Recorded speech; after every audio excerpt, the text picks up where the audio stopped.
So, I love this place. They are so accommodating. They're mowing me a spot. Woohoo! Pine Echo Family Campground.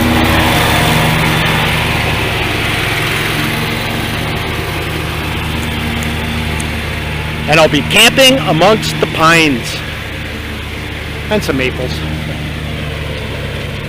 So, I have a spot for tonight. I'm also taking tomorrow off to get ready for a 90-kilometer trip at the Westmont Rose and an 80-kilometer ride to Hamilton. Cool. Hey, guess what? He even gave me a free can of pop. Woohoo! Something tingly for once. This is great. I'm happy. I'm very, very, very, very happy now. Makes up for everything.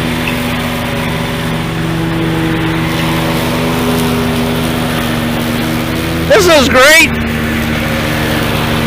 That's what it's all about.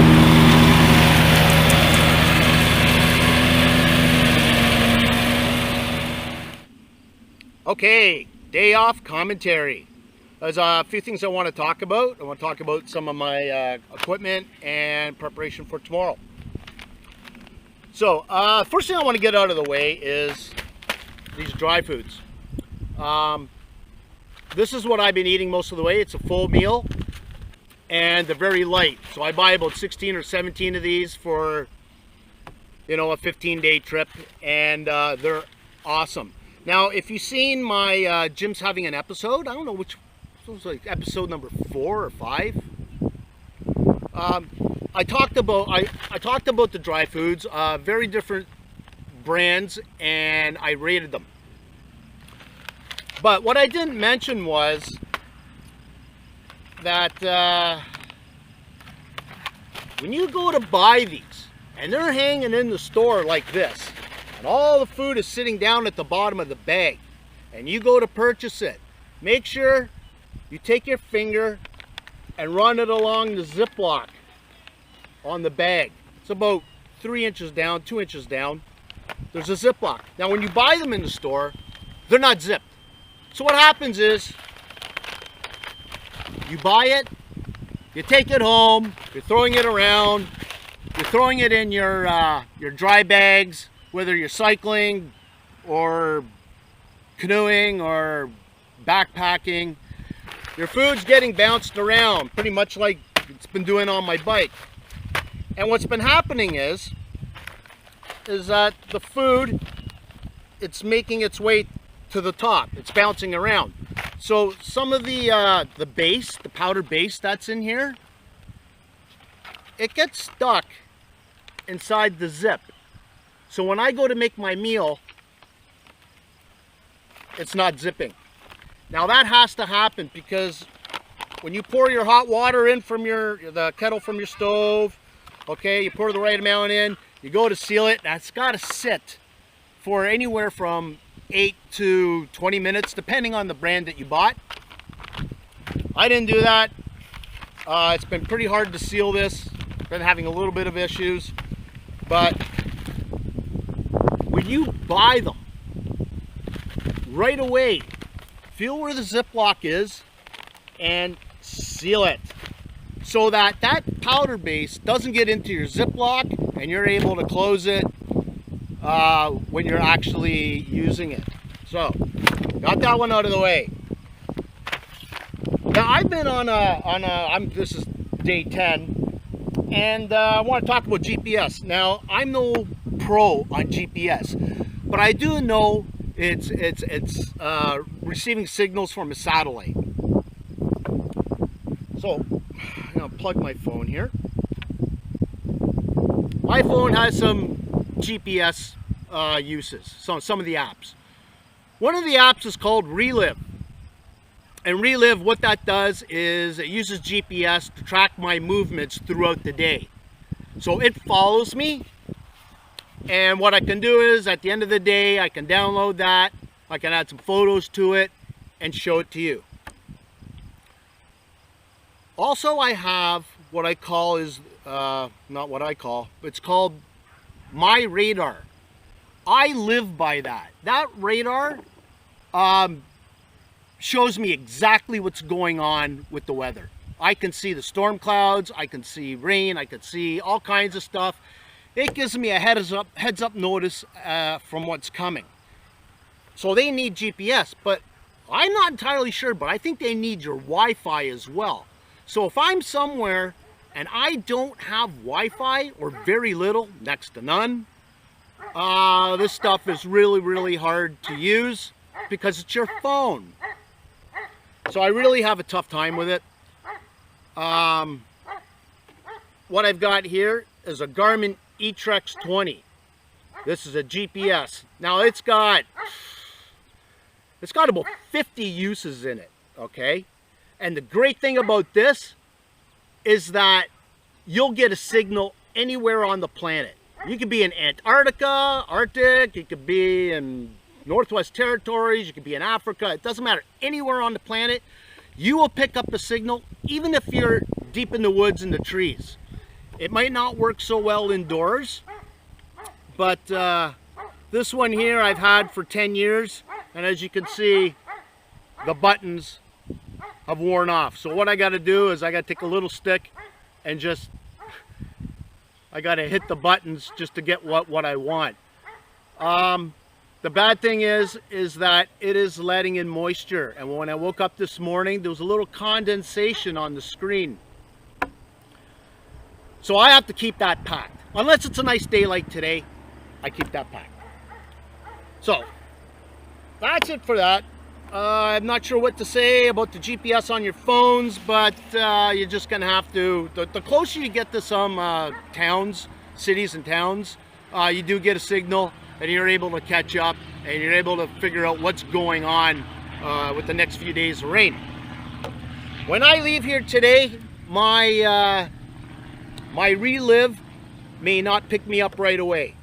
Maybe when I'm moving, I'll keep checking, and if I get something, once it's on, it stays on. Once it captures where I am, even if I lose signal, it'll follow me. So that is good. I used to do Runkeeper. I don't know if you remember my other videos. Every once in a while, you'll hear a woman say, distance 58.47 kilometers, average speed 15.2. I fired her. We had a little disagreement. She wasn't really doing her job anymore. I don't know if it was alcoholism or what, but I since got rid of that app. I hope she's doing well. So Relive has been fantastic. All right, so here I am. I'm trying to get some filming in because the weather it's like a circus today. It'll rain, the sun will come out, then it'll just be a few clouds, then another cloud will come over. So I'm trying to get through this rather quickly. Something I haven't done since that rainstorm we had, that system that came through, I believe it was a few days ago, when I was at Bruce Peninsula Mountain Bike Park. I changed pedals. Now, I may have mentioned this before, but if you remember my White River North of Superior expedition, when I blew a set of high-end pedals, I merely overstated about destroying a set of high-end pedals. Who thinks to bring a second set of pedals with you? So I did on this trip, but not for that reason. On this trip, it's really important, and you know, on any trip, if you're on expedition and you're out there anywhere from 6 to 12 hours a day, you need to keep your feet dry. You need to keep your hands dry, or at least to the best of your ability. I don't know if anybody makes waterproof gloves, because if you had waterproof gloves, obviously you're going to work up sweat, right? And your skin softens and it becomes weathered, and then you start having open sores. So my feet being that important to me, I picked up from Shower Spas these booties, and they have kept my feet dry. The only problem is, with the pedals I was using, this is the one I've been using, they're studded. And when you're riding all day long and you're on those studs, you're gonna shred these things. So I'm thinking, well, how am I gonna use these without ruining them? So I took the second set of pedals. It's windy. I took the second set of pedals, and these are a little bit older, but they've been reliable for me. I've unscrewed as many of the studs as I could, and the ones I couldn't get off, I ended up grinding them off. I was desperate. So they're nice and flat, so I am not going to have an issue when I'm riding. And you know what? I did use it on my way back to McGregor Provincial Park. Worked out fantastic. My feet are dry. So I will be putting these ones back on today, because the way I've designed my route home, I will be dealing with really good weather. I will not need those booties anymore, unless something crazy happens. So. But okay, pedals, they will be changed. The other thing I want to talk about is bike maintenance. I've oiled my chain. Hands are a little dirty. So you want your chain running smoothly. You don't want it starting making noises, grinding, whatever. Oil your chain. It makes the shifting a lot more smoother, and the chain just glides. So that works. I just finished doing that. The other thing I just finished doing was making sure my tire pressures were where they should be, and they weren't. My tire pressures take 80 pounds pressure. My front tire was at 60 pounds. My back tire was at 50 pounds. And my trailer tire, my single trailing tire, it takes 30 pounds pressure. It was down to 15. If you don't keep your tire pressures up, especially on like tomorrow's gonna be a 91 kilometer day. That could be anywhere from a 9 to a 12-hour day, depending. It's gonna feel like riding through the mud. You're gonna suffer, and you cannot do that all day long. When your tire pressures are at the optimum pressure, your bike glides along, and that's one less thing you have to worry about, because once you start suffering, it makes for a real horrible day. What else have we got here?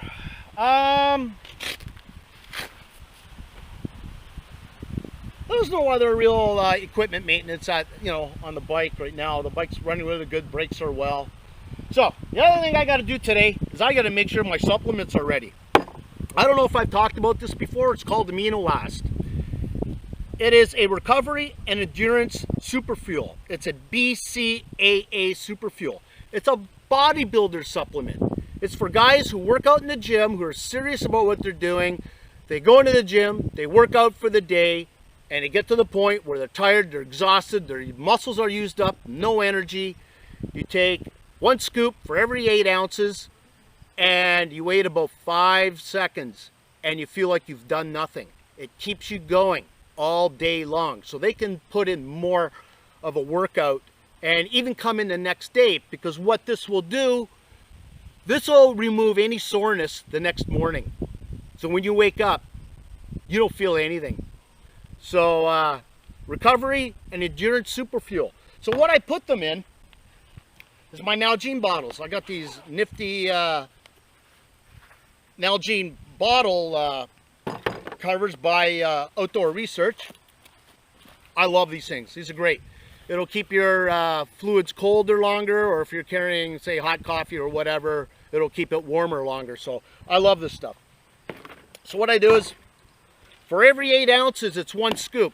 I'm not going to pull the scoop up, but Nalgene bottle has 32 ounces, so it's been divided into 4. I've got 2 of these ready for tomorrow. So what I'll do is, first thing in the morning, I'll take 8 ounces. And every 20 kilometers, another 8. 20 kilometers, another 8. And that's good for 4 applications a day. And I've got 2 ready to go.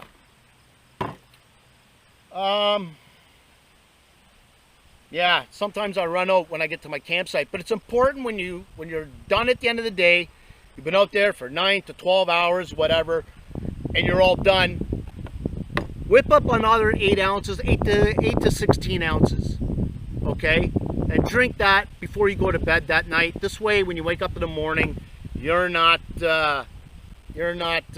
sore. So this is by Gaspari Nutrition, and it's ranked 3 on the top 10 around the world. So I got some pretty good stuff here. And honestly, it's got so much stuff in here that I don't even know what 9/10 of it is, but I know it's got muscle building, muscle repair, and it even has electrolytes. I'll also put some electrolyte tablets in here as well, just just for something to do. Just to make sure that I'm staying hydrated all day. So let's see, tomorrow, Sunday and Monday are supposed to be really nice days.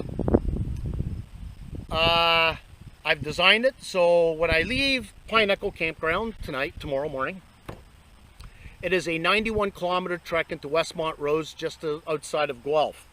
It's going to be a long day, so I got to get to bed early, get up, and make sure I'm ready, because all the work's got to be done tonight. So in the morning, all I want to be able to do is just take down the tent, pack it, and go.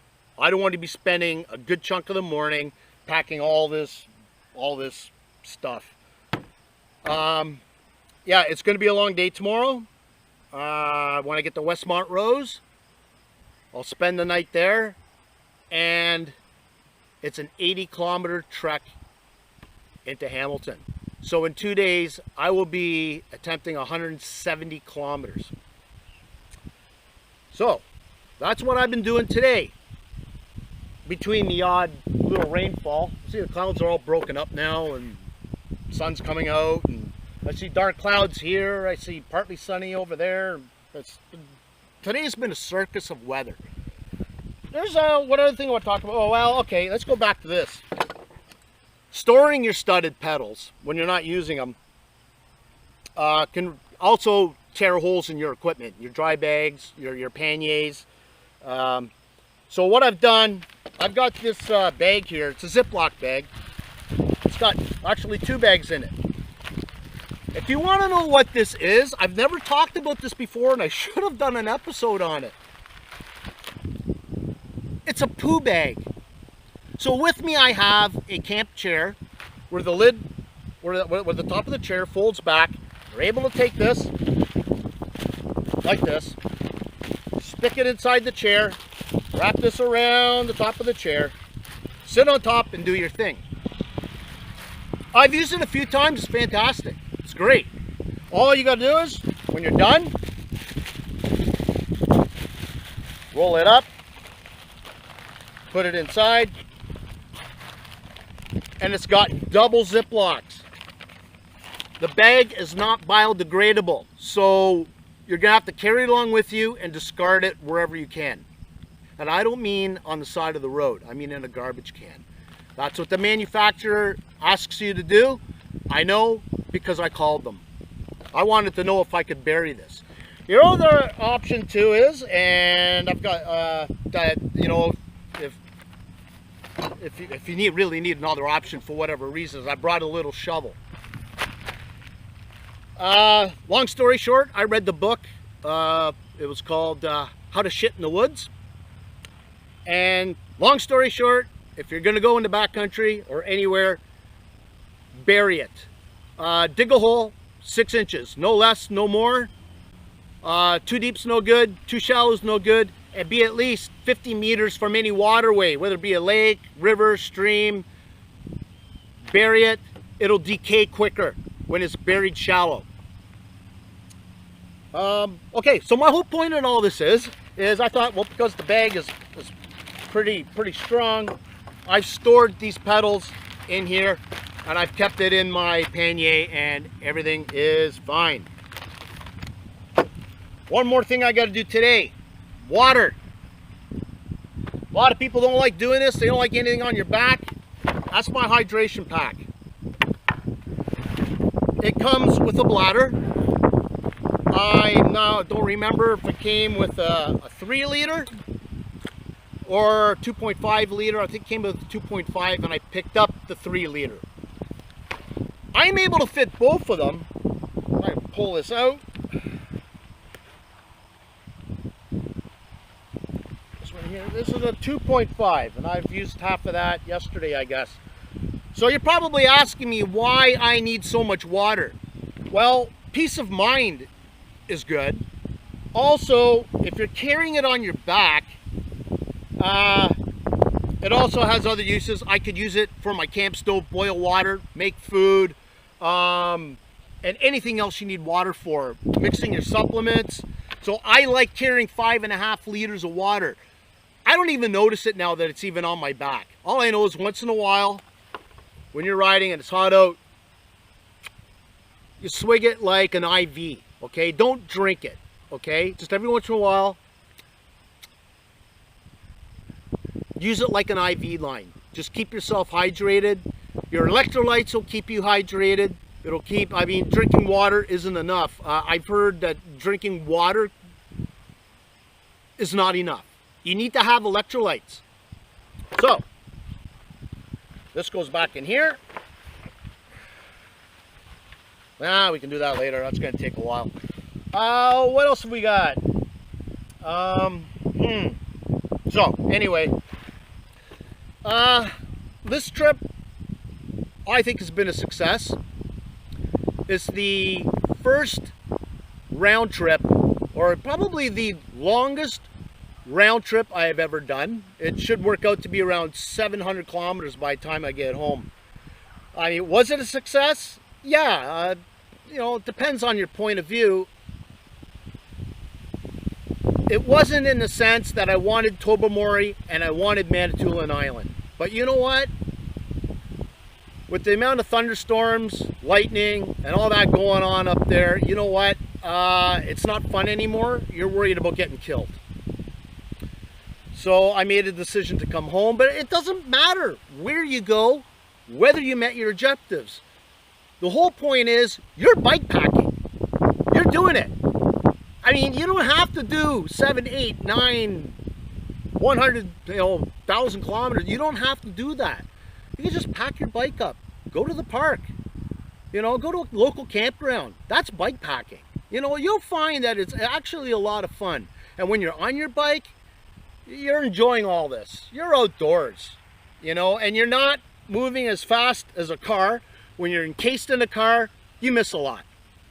And when you're on your bike, you see every inch of the way. And your mind is, your memory is just so flooded with so many things that you've seen along the way that it makes for a lot of stories to tell.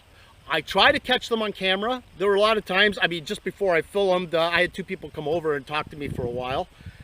And I wish I had that on camera. But yeah, it's a lot of fun. So I see this as a success. I've never had that feeling where, okay, I'm 400 and some odd kilometers from home, and now I gotta go home. Am I gonna get home? Stick to the plan. You have your objectives, do your homework, check out the weather if possible, get to know what's going on. I was able to design my route home and design the times I'm on the road because, well, I still have a week and a half off. So I picked my days. And I knew this wasn't going to be such a great day, but it turned out to be not so bad. Yeah, and then I consider this a successful trip and something I'll look back on. It had more adventure than any other trip. On my way here yesterday from McGregor Point Provincial Park, I had to make my way to Paisley. I took Bruce County Regional Road 3, which is a highway, much like Highway 6 for people who know all about Highway 6. And it was 27 kilometers of horror. I had no shoulder. Even if I jumped off the bike, I couldn't get onto the shoulder because the gravel was just so loose that I wouldn't even be able to push it. I had to stay on the road. It was the only way I could get to a side road that is here that brought me to this camp. I saw in my mirror that there were cars coming up behind me, some vans, and there was traffic coming towards me. So I go, dear God, a lot of these people have been pretty good. They slow down and they try to squeeze through. That's fantastic. Well, I had one person that was impatient, and not only did he go around me, but he gave me a wider berth and almost a head-on collision with head-on collision with an oncoming car. So no, I did not have my camera on. I had someone pulling a camper and came within a few inches of my my handlebar, my mirror, and I thought, I got to get off. Concentrate on what you're doing.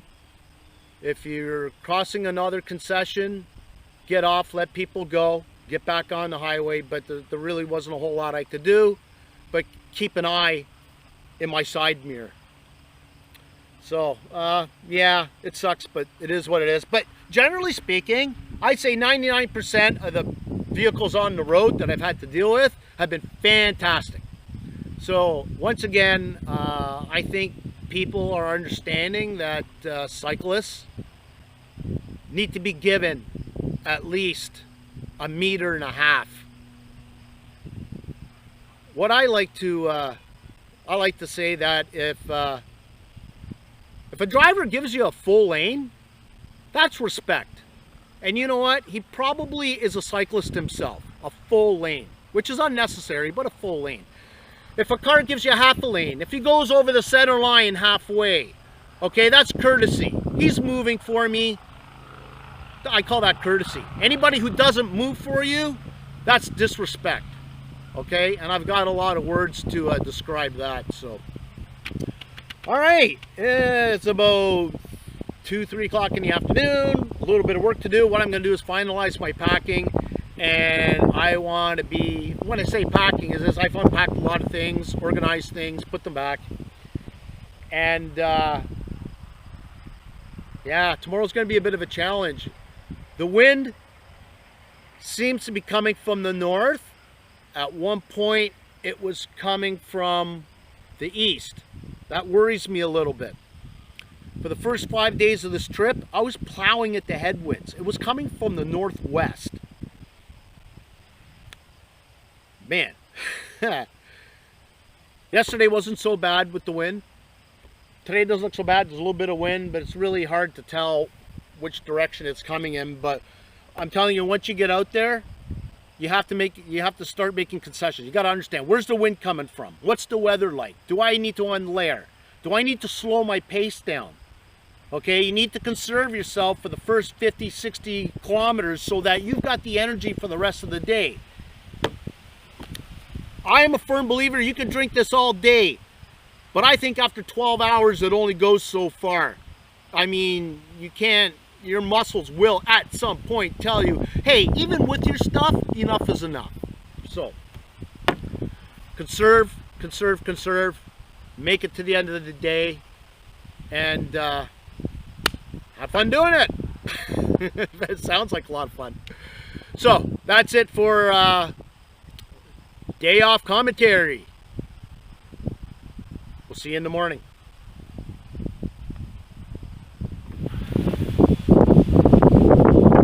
Okay, there's one more thing I wanted to talk about.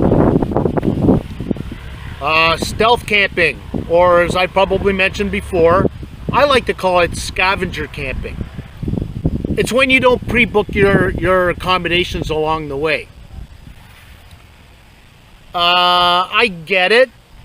For those people who cycle from coast to coast to coast, and And I mean like from Tuktoyaktuk in the Arctic, because they have a highway called the Dempster Highway. It's all gravel road, and just head straight south into British Columbia.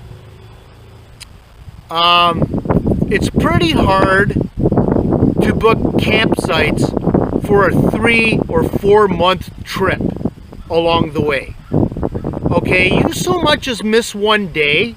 Like say you've started out on Vancouver Island and you're heading to Nova Scotia, but you get to Saskatchewan and something happens where you fall a day behind.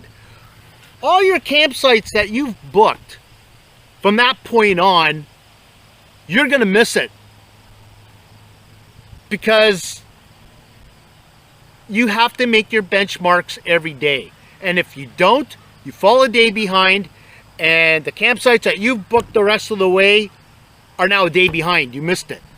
So I understand it's difficult to book. I mean, as you're going, sure, you can find campsites, motels along the way. And quite frankly, if you can afford to go coast to coast for 4 months, you should be able to afford motels or even carry a credit card. Okay?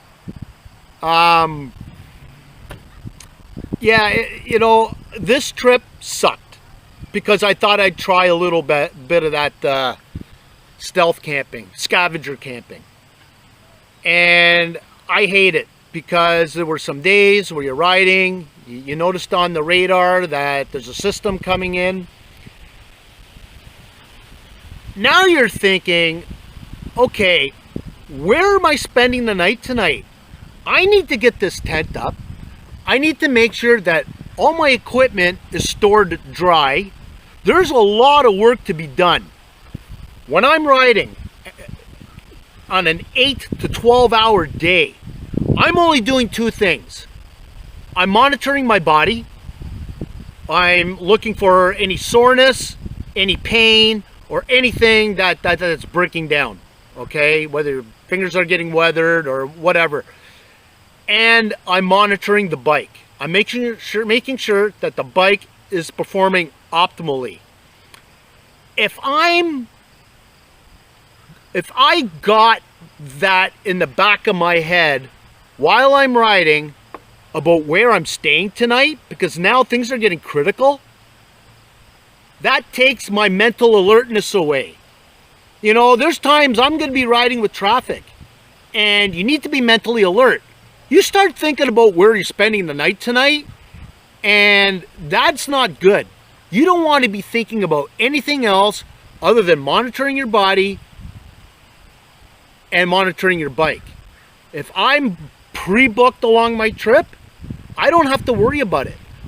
I just look at my cyclometer, I see how far I've gone today, how far I need to go, no problem. I'm working with it, okay? I know when I'm going to end up at my next site. And yeah, so, you know, it sucks. It sucks. I did not need to do the scavenger camping on this trip. I could have pre-booked all the way. I thought maybe, okay, there's some crown land or some parks or whatever. And definitely not private property. I've seen people on YouTube camp on private property and get caught. That's not fun. No, you're not going to camp at somebody else's expense, okay, and without their permission. So on a trip like this, I had that in the back of my mind. Okay, where am I staying tonight? You know, when I left Montrose for to do the entire G2G, my body was getting used up. Okay, I was already at the 70 kilometer mark when I realized I can't keep going. I have to stop. I have to camp. My body needs to stop. And then you find yourself camping on rail trails and things that you shouldn't be doing, or they don't want you to be doing. But yeah, that's the whole point. I mean, it made me have a lot more on my mind, and you can't have that on an all day throughout the day.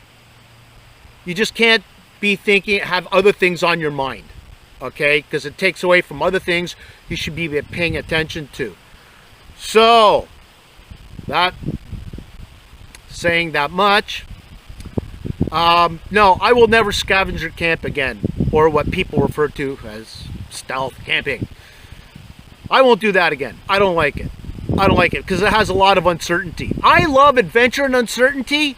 I don't like uncertainty when it comes to poor planning. That's the uncertainty. That's man-made uncertainty, and I will never do that again. So I don't have to worry about it anymore on the rest of this trip. So there you have it.